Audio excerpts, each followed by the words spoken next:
Hello everyone, welcome to another video by Football Infinity. Sorry for not uploading for so long, but now I'm here and I would really I'm very happy to announce the opening of our new podcast. It's called the Super Scout Podcast on Spotify. Um, it's all about the aim and approach of clubs for the future. And the first episode, I have recorded it with a very famous author. You'll hear more about it in this sneak peek that I'm going to be showing you for about 3 minutes, I believe. So you can just see that. And if you want to hear the whole podcast, then head over the link in description. Please do watch it. Support the channel. Support the new podcast. Yeah, I believe it's really good. And yeah, now you'll see more videos more often and a weekly podcast as well. So you've got your you've got your dose of football infinity now. Thanks.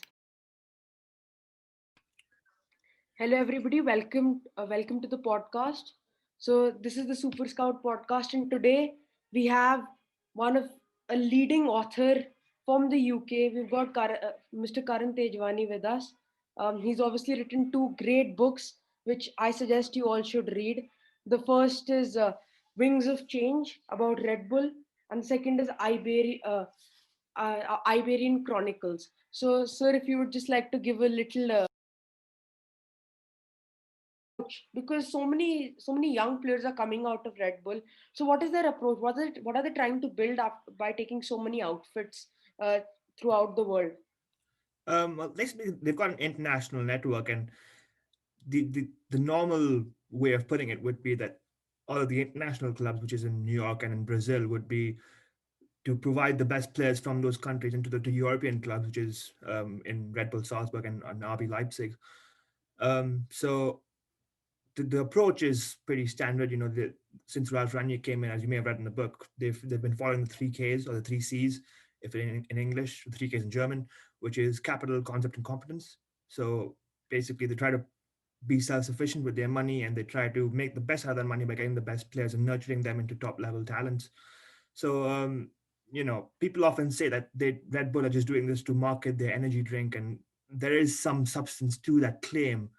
But looking at it from a purely football perspective, they want to build up these young players and sell them on, and bring up the next big talent, and nurture them and do the same thing. They're essentially like an Ajax with a lot of money and with much less history.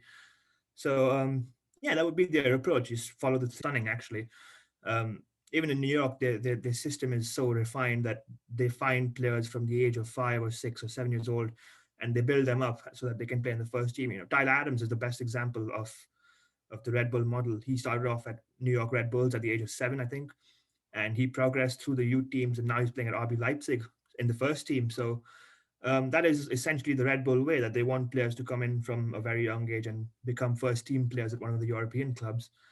So yeah, to answer the question, they've been putting in a lot of money, and the success has been coming in recently. Salzburg in 2017, they won the UEFA Youth League, which is a rare achievement for an Austrian club. you know, in that run, they beat clubs like Barcelona and PSG and Manchester City and Benfica.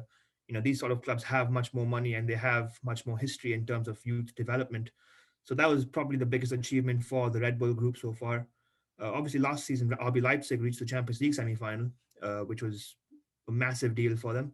And this season, they've qualified for the round of 16 for the second successive year. So yeah, they spend a lot of money into it, and they're getting the rewards from it in more recent years. So if and the aim is for RB Leipzig to win a trophy very soon, and they're currently on top of the Bundesliga. So if in time they win the Bundesliga, then